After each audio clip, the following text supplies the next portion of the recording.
Saudara, Indonesia berhasil mempertahankan gelar juara umum di Para Badminton Internasional yang berlangsung di Solo, Jawa Tengah. Berbekal 6 medali emas, pemain Indonesia berhasil menambah poin Paralimpiade. Dalam partai final di Gor Indoor Manahan Solo, Jawa Tengah, Indonesia berhasil mempertahankan gelar juara umum Indonesia Para Badminton Internasional. Tahun ini lebih istimewa karena turnamen sudah berada di level 1. Indonesia meraih 6 medali emas dari ganda campuran SH6 atas nama Subhan dan Rina Marlina.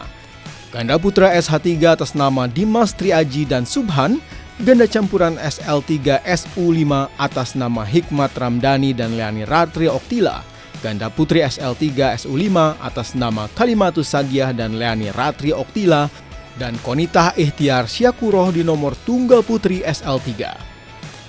Salah satu peraih emas, Leani Ratri Oktila bilang, tahun ini lebih menantang karena level yang naik. Pemain yang bisa turun adalah mereka yang berada di 12 besar dunia.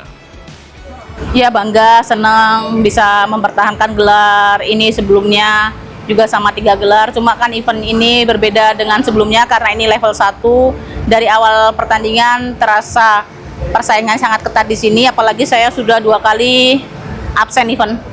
Tantangan terbesarnya semuanya sebenarnya hampir sama karena kan persaingannya sekarang semenjak ada Paralimpik kan sangat ketat banget di para badminton, tapi saya ngatasinya dengan lebih di latihan sih. Secara perolehan medali memang ada penurunan jumlah.